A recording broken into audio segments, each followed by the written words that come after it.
मेरे प्रिय दर्शकों नमस्कार। प्रिय दर्शकों, ऋषि ज्योतिष में मैं आपका दिल से स्वागत करता हूं और आपको धन्यवाद भी देता हूं कि आप मेरे वीडियो बड़ी उत्सुकता से देख रहे हैं। आशा करता हूं आगे भी देखेंगे। मेरा वीडियो वास्तविक कुंडली पर है, जिनको कि मैंने अपने अनुभव में लिया है। दोष तो सभी कुंडली में होते हैं, ऐसी कोई कुंडली नहीं है दर्शकों जिसमें कि दोष ना हो।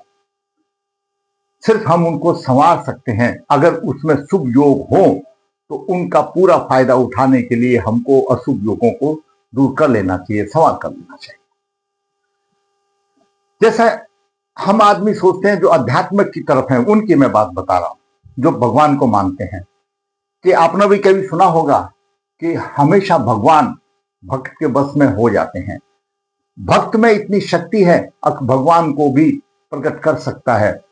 वो तभी कहते हैं, दोहा आपने भी सुना होगा कि हमेशा भगवान भक्त के बस में हो जाते हैं, अपनी श्रद्धा से अगर उसकी भक्ति की जाए। तो कुंडली में भी कुछ ऐसे योग होते हैं कि आपको मिल जाएंगे, आप जो चाहोगे मिल जाएगा। सिर्फ आपको है कर्म करना है, अवश्य मिल जाएगा। जो आपने सोचा वो अवश्य मिल जाएगा। ऐसे योग कुंडली में भी होते हैं। और हम जो संबंधित कुंडली है उसमें दो योग हैं, उनसे आपको अवगत कराएंगे और कुंडली का भी आपके साथ मार्गदर्शन करेंगे। पहला योग है पारिजात योग। पारिजात योग, पारिजात वृक्ष उसकी उपमा ली गई है। जिसकी कुंडली में पारिजात योग है वह सब कुछ प्राप्त कर सकता है, उसको कुछ भी मिल सकता है, जो चाहिए वो उसको मिल जाएगा पारिजात योग से। गज केसरी योग आपने सुना है, गज केसरी योग, लेकिन गज केसरी योग पराशर जी के अनुसार होना चाहिए। मैं उनकी व्याख्या के अनुसार आपको गज केसरी योग भी बताऊंगा। फिर है आपका दसम भाव का स्वामी। ये दसम भाव का स्वामी जहां बैठा है, जहां पर स्थित है आपकी कुंडली में, उससे दसम भाव में जो राशि है उसका स्वामी की युति हो तो भी आपको सम्मान प्रतिष्ठा मिलेगी, वो भी मैं आपको बताऊंगा। आपकी लगन की 12 कुंडलियां हैं। आपका कोई भी लगन हो, जो यहां पर राशि है वह आपकी लगन की राशि है, वह लगन है। और लगन लगने तो शुभ स्थिति में होना चाहिए, वो लगन है। ये द्वितीय भाव धन का, तृतीय पराक्रम का, चतुर्थ भाव सुख का, माता का, भूमि मकान का, पंचम भाव बुद्धि संतान शिक्षा का, छठा भाग रोग शत्रु इनका संघर्ष का भाव है, सेवा का भाव है, सप्तम भाव पार्टनरशिप का भाव है, व्यापार का भी भाव है, जीवन साथी का भी भाव है, अष्टम भाव आयु का है तो गूढ़ रहस्य भी है, और नवम भाव भाग्य भाव है, और दसम भाव यह है जिसके पीछे रोना है। दसम भाव हम पढ़ जाते हैं, लिख जाते हैं, शादी भी हो जाती है, लेकिन दसम भाव चाहिए हमको, कर्म चाहिए, कर्म चाहिए। और कर्म के बाद आमदनी, खर्च भी है, और ये आमदनी यहां चली जाएगी, धन का भाव हो जाता है, कुटुंब का भाव हो जाता है, वाणी का भाव हो जाता है। तो आपकी लगन कुंडली कोई भी हो, पारिजात योग कब बनता है? पारिजात योग कब बनता है? लगन कुंडली कोई भी हो, लगन का स्वामी, आपके लगन का स्वामी जिस भाव में बैठा है, जिस भाव में स्थित है, उसी राशि का स्वामी भी उसी भाव में लग्नेश के साथ हो तो पारिजात योग बन जाता है। जहां लग्नेश हो, जिस राशि में लग्नेश आपका हो और उसी राशि का स्वामी अगर वहां बैठा हो तो वो पारिजात योग बन जाता है। ये अपने आप में क्लियर है, तो सब जानते हैं भाई, जैसे स्थान पर बनेगा वैसा ही फल देगा। केंद्र त्रिकोण में अच्छे भावों में होगा तो अच्छा बनेगा, और आपका छठे द्वादश में बन गया तो कमजोर बन जाएगा, तो वो पारिजात योग हो गया। दूसरा, लग्नेश जहां पर भी बैठा हो और आपके नवास का अधिपति, अगर मान लिया नवास आपका शनि की राशि का है, शुक्र का राशि का है, या गुरु की राशि का है, तो उस नवास का अधिपति भी अगर वहां पर है तो भी पारिजात योग बनेगा। दो कंडीशनों में बनेगा। पराशर जी ने ये हमारे जो बताया, ये इसी हिसाब से पराशर, और हमने देखा है उसको। तो जो संबंधित कुंडली है उसमें लग्नेश, लगन का स्वामी जहां पर है, जिस राशि में है, उसी राशि का स्वामी वहीं पर भी है, वहीं पर है, स्पष्ट पारिजात योग बनना है। इस योग की उपमा पारिजात वृक्ष से ली गई है।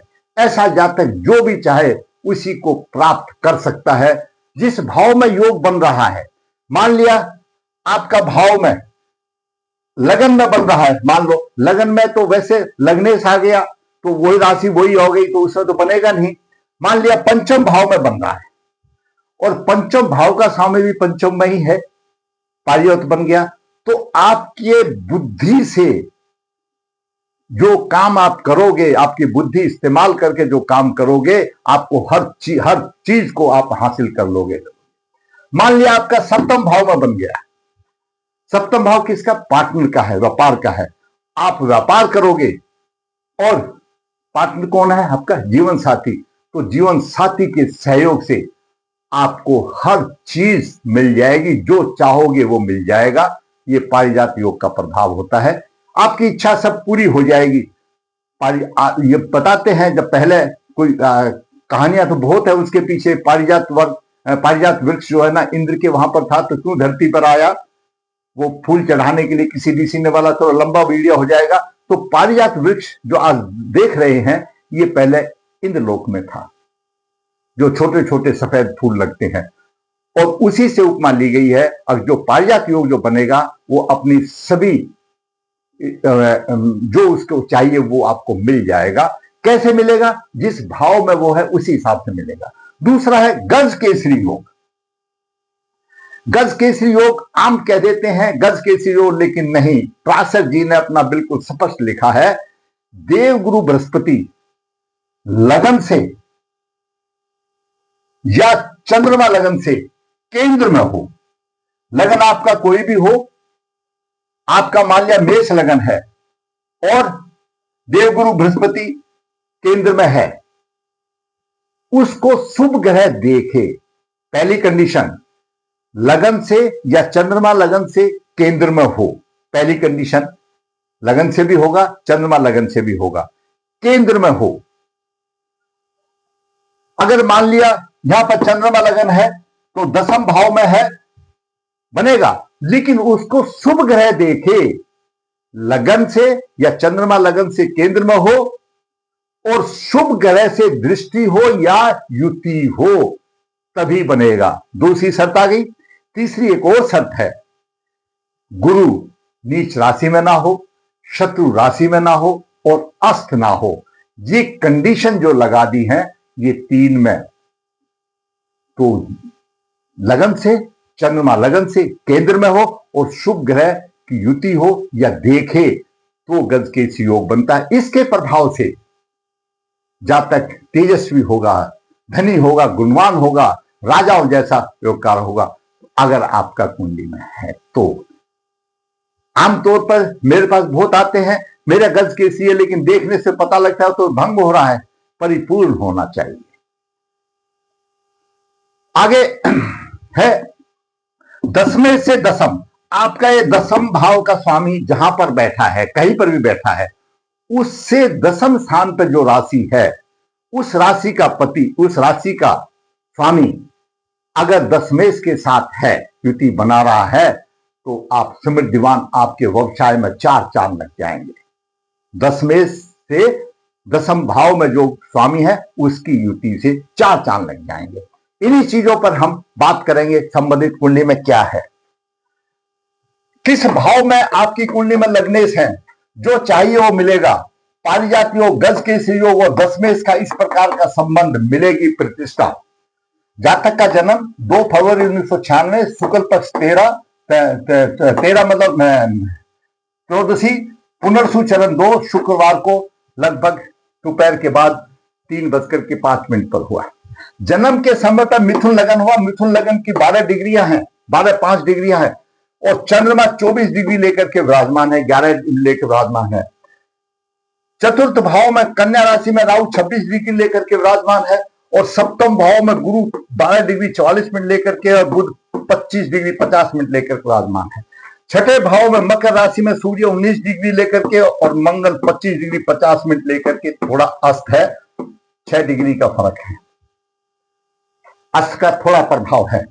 नवम भाव में शनि अपनी राशि में है, जब शनि यहां पर अपनी राशि में होता है तो बड़ा आदर्शवादी होता है, और शनि के ऊपर पंचमेश का प्रभाव भी है, पंचमेश भी आ गया। प्रासर जी तो कहते हैं कि नवम पंचम मुख्यमंत्री और मंत्री हैं, मैं कहूं अकीर जब दोनों मिल गए तो प्रधानमंत्री हो गया। तो यानी भाग्येश का स्वामी और पंचम भाव का स्वामी यहां आ गया नवम भाव में, तो पिता की भी प्रतिष्ठा बढ़ जाएगी। बहुत सुंदर योग बन गया है शनि और गुरु का, पंचम भाव का स्वामी भाग्य का स्वामी आ गया। तो ये ग्रहों की स्थिति रही। 1 मिनट नवास को भी देख लेते हैं। नवास में चंद्रमा उच्च राशि का है, गुरु उच्च राशि का, विष नवास में केतु है, विष नवास में केतु है। केतु परेशानी देगा, जरूरी बात है, और 10th भाव में है और शायद बार बार बदली करेगा तो परेशानी देगा। पुष्कर नवास में चंद्रमा आ गया, इतनी अच्छी बात हो गई। शुक्ल पक्ष का चंद्रमा है, चंद्रमा द्वितीय भाव का स्वामी है और लगन में बैठा है, और पुष्कर नवास में आ गया, धन तो वैसे ही आ गया। क्यों? चंद्रमा द्वितीय भाव का स्वामी है, वाणी का भाव है, कुटुंब का भाव है, तो कुटुंब का सुख और धन का सुख तो लगन में ही आ गया, और चंद्रमा पुष्य नवास में है। लग्नेश मंगल के नवास में है, और लग्नेश का नवासपति मंगल उच्च राशि में है, परंतु अस्त का प्रभाव है, परेशानी आई, परेशानी वाली बात है। तो लग्नेश को ऊर्जा कहां से मिलेगी? कहां से मिलेगी? दूसरी तरफ अब देखिए, ये मैंने ग्रहों का बता दिया, आगे चलते हैं। पारिजात योग, मैंने कहा था कि लगन का स्वामी जिस भाव में बैठा हो, उसी भाव में जो राशि हो, उस राशि का स्वामी भी बैठा हो। लगन का स्वामी 7th भाव में धनु राशि में है, धनु राशि का स्वामी गुरु भी यहीं पर है। यहीं पर एक मैं बात बता दूं, गुरु यहां पर दो केंद्राधिपति दोष का बनता है, दोषी बनता है, लेकिन जब त्रिकोणेश लगन पंचम और 9 भाव के स्वामी की युति हो जाती है तो वो दोष भंग हो जाता है, केंद्राधिपति दोषी खत्म हो गया। गुरु यहां पर पूर्ण रूप से सक्षम देने में है, और पारिजात योग बन रहा है, क्योंकि लग्नेश पंचम भाव में है, पंचम भाव में धनु राशि है, और गुरु भी वहीं पर है। पारिजात योग अपने आप में बन गया। गज केसरी योग, देवगुरु बृहस्पति लगन से, चंद्रमा लगन से केंद्र में है, 7th भाव में है, और शुभ ग्रह की साथ लग्नेश के साथ आ गए। बहुत ही प्रबल गज केसरी योग बन गया, गज केसरी योग बन गया। दूसरा अगर हम देखें तो गुरुदेव यहां पर हंस महापुरुष योग भी बना रहे हैं, कितनी अच्छी कुंडली है, बलवान कुंडली है। तो गज केसरी योग अपने आप में आ गया, हंस महापुरुष योग भी आ गया। वो बात अलग है कि गुरुदेव 7th भाव में इतने प्रभावी नहीं रहते हैं हंस महापुरुष योग में, क्यों? लगन में बली माने जाते हैं, ये बात मान लिया, लेकिन कुछ तो देंगे, समथिंग बेटर देन नथिंग, खराब तो नहीं है, अच्छा देंगे। तो यहां पर गज केसरी योग अपने आप में बन गया, पारिजात योग अपने आप में बन गया, और हंस महापुरुष योग भी बन गया। लग्नेश सप्तमेश की युति आ गई, लग्नेश दशमेश की युति आ गई, कितनी अच्छी कुंडली, बलवान कुंडली बनी है। लेकिन फिर भी इनको तकलीफ आई थी, तकलीफ बताऊंगा। 10th भाव का स्वामी गुरु यहां पर है, यहां से 10th भाव में कौन सी राशि आई? 7, 8, 9 कन्या राशि आई। कन्या राशि का स्वामी फिर बुध बन गया। मैंने आपको बताया, अब 10वें से 10th स्थान में जो राशिपति का संबंध हो तो 4 चांद लगा देता है आपके व्यवसाय में उच्च पद मिल जाता है, और व्यवसाय कर रहे हो तो बहुत शिखर तक व्यवसाय चला जाता है। ये भी योग इसमें आ गया। 10वें से 10th स्थान चतुर्थ स्थान बनता है, चतुर्थ स्थान का स्वामी बुध, यानी इन 3 ने, चंद्रमा ने और गुरु ने, बुध ने, ये 3-4 इतने अच्छे योग बना दिए।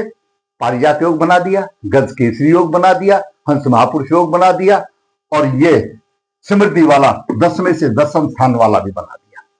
ये योग बना दिए। अभी परेशानी क्या आई थी?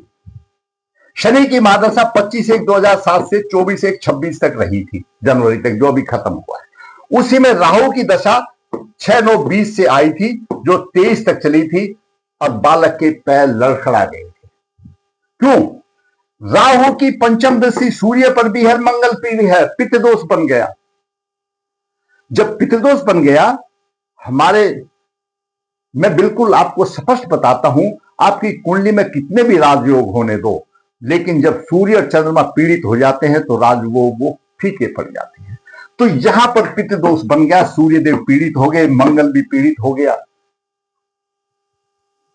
तो पैसा लटखटाने में, व्यवसाय में, व्यापार में, नौकरी में परेशानी आ जाती है, तो कोई गरीबी भी हो।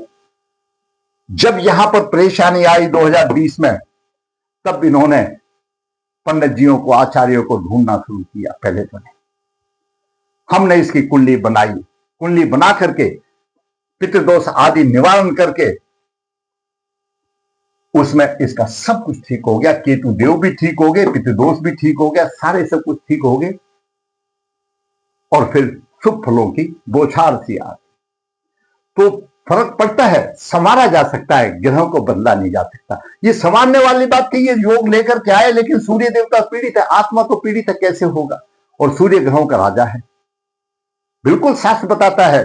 सभी ने, भृगु संहिता में ऋषि जी ने भी लिखा है, सभी ने यह इस चीज को कहा कि जब चंद्रमा सूर्य पीड़ित हो जाते हैं, बलवान स्थिति में हो तो ठीक है, जब पीड़ित हो जाते हैं तो राजयोग कितने भी बनो वो फीके हो जाते हैं।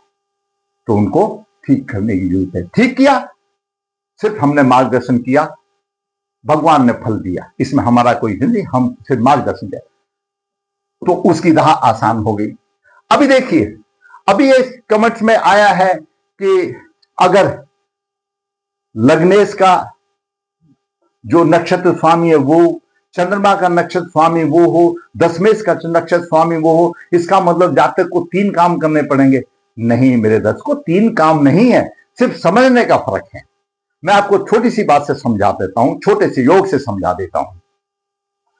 आपने चाय की दुकान खोल ली है, आपका मन किया है, आपका लग्नेश जो इसमें यानी लग्नेश जिसका चंद्रमा जिस नक्षत्र में है, वो आपको, मन आपको बलवंत कर रहा है कि आपको चाय बहुत अच्छी बनेगी या खराब बनेगी। आप चाय अच्छी बनाएंगे।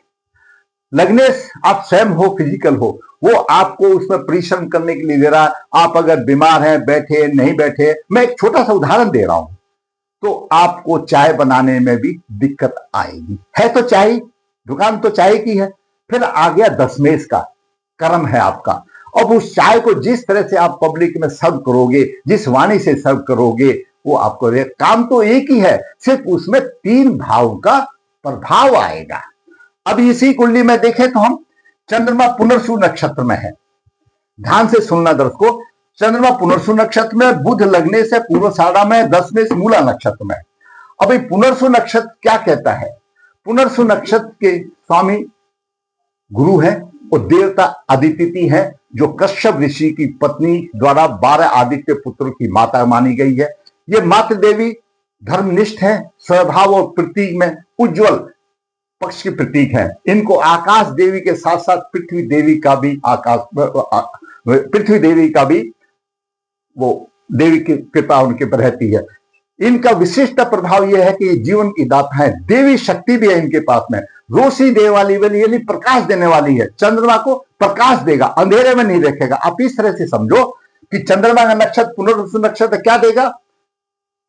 वो ऐसे, उसकी सोच ऐसी होगी कि मैं किसी का जीवन दाता करूं, किसी की देवी शक्ति है मेरे अंदर, तो उसको रोशनी दूं, प्रकाश दूं, अतुल समृद्धि भी मिलेगी। अतुल समृद्धि किसको मिलेगी? चंद्रमा दिलाएगा। और सांसारिक सुख भी मिलेंगे और आध्यात्मिक भी होगा। ये उसके प्रभाव है। जब आप काम कर रहे हो तो ये प्रभाव उसमें आएंगे। आपको अतुल संपत्ति भी, आपका ध्यान होगा मुझे संपत्ति भी प्राप्त करनी है और लोगों को प्रकाश भी देना। प्रकाश का मतलब ज्ञान अच्छा देना है। तो ये आपका पुनर्सु नक्षत्र के देवता का, आदित्य जी का प्रभाव हो गया। अब लग्नेश पूर्वाषाढ़ा में है। पूर्वाषाढ़ा के देवता शुक्र देवता हैं, जल देवी हैं। शुक्र के गुणों से भरपूर होते हैं, रहस्यमय होती है, और लेकिन सत्यता से थोड़ी दूर रहते, दिखावटपन आता है। आप धंधे में देखोगे ना, बताओगे कुछ, निकलेगा कुछ, करोगे कुछ। जैसे मैं एग्जाम्पल दूं चाय का, चाय गरम चाय डाल के देखो तो ठंडी चाय है, यानी बोलना कुछ होगा, दिखाना कुछ होगा, वो भी रहेगा, लेकिन स्पष्टवादी भी होंगे, कलात्मक तरीके से जीने का भी सिखाएंगे। वो आपका लग्नेश करेगा और कहीं ना कहीं आपको रहस्यमय सत्यता रखेगा, और कहीं ना कहीं आपको दिखावटीपन पर भी आपके व्यवसाय में वो इंगित करेगा। दिखावटपन की, जैसे मैंने आपको बताया। फिर है दशमेश, मूला नक्षत्र में है। मूल नक्षत्र के स्वामी है नृति देवता लक्ष्मी जी की बड़ी बहन माता पार्वती के समान है काली। इनको कोई दरिद्रता वाली देवी मत समझना, भूल मत करना। इनका काम है पद प्रतिष्ठा समृद्धि और शक्ति, इनका अधिकार है। तो जो आप कम काम करेंगे, दशमेश है जो काम करेगा, उसमें आपको पद प्रतिष्ठा भी मिलेगी, शक्ति भी मिलेगी, आप अधिकारी रूप से लेंगे, उच्चता भी प्राप्त करोगे, सांसारिक सुख भी मिलेगा, पद प्रतिष्ठा और समृद्धि आपके व्यवसाय में लगने पद प्रतिष्ठा शब्द ऐसा काम कराएगा, आपको पद प्रतिष्ठा भी मिलेगी, समृद्धि भी मिलेगी। वही वो चाय वाली बात आ गई है। अब चाय आप इस हिसाब से सर्व करोगे, आप लोग आपको सम्मान देंगे, और भाई उस दुकान की चाय अच्छी है, वो अच्छा बनाता है। काम तो एक ही हुआ, तो काम तीन थोड़े हुए, लेकिन तीनों में प्रभाव हो गए। यही है प्रभाव कि चंद्रमा लगन, चंद्रमा हमारा मन है, लग्नेश हम स्वयं है, और दशमेश हम काम कर रहे हैं, उसमें उन तीनों का मिला जुला आपको व्यवसाय में प्रभाव डालता है। ये एक शुभता की बात है। भाई पीड़ित होगा तो अशुभ जाएगा, वो एक अलग बात है, वो तो चीज तो कोई बात ही नहीं होती। तो ये है आपको संकेत। अभी पितृदोष राहु का सूर्य मंगल प्रभाव आ गया, जातक को कुछ नहीं मिल रहा था, इतने अच्छे योग है, परेशानी आ गई, राहु की दशा आ गई शनि के अंतर्दशा में, और राहु से सूर्य मंगल पीड़ित है, और मंगल चतुर्दशी से एकादश भाव को देख रहा है। आमदनी तो सही है, यहाँ काम करके हम क्या करेंगे जब आमदनी नहीं मिल रही है। उधर शनि की भी नीच दृष्टि है, लेकिन चलो शनि तो भाग्य का स्वामी है, थोड़े दिन के बाद देगा, परिश्रम करा करके ऐसा कुछ नेक नहीं देगा। लेकिन मंगल चतुर्दशी से अपनी राशि को देख रहा है, हमको तो मंगल को बचाना है, सूर्य को बचाना है, तो पितृदोष निवारण करना पड़ेगा। किया उन्होंने, हमने तो सिर्फ लिख करके दिया, पत्रिका बनाई, 30-28 पेज की पत्रिका बनाई, लिख करके दिया, उन्होंने कराया और फल उनको मिला श्रद्धा से। क्योंकि योग तो तभी मिलेंगे ना जब इस दोष को खत्म कर देंगे। तो दर्शकों, मैंने आज आपको बताया कि ग्रह में ऐसे योग होते हैं कि आपको अपने आप मिल जाएगा। कहां पर किस भाव में बैठा है उसके अनुरूप आपको कार्य तो करना पड़ेगा। तो पारिजात योग क्या होता है, गजकेसरी क्या होता है, और दसम भाव से दसम स्थान में जो उसकी संयुक्ति है, तो आपके व्यवसाय में 4 चांद लगा देती है। अगर आपको मेरा वीडियो अच्छा लगा तो आप लाइक करें, शेयर करें। जिसने चैनल सब्सक्राइब नहीं किया, सब्सक्राइब करें, ताकि आने वाले भी अपडेट आपको आती रहे। धन्यवाद।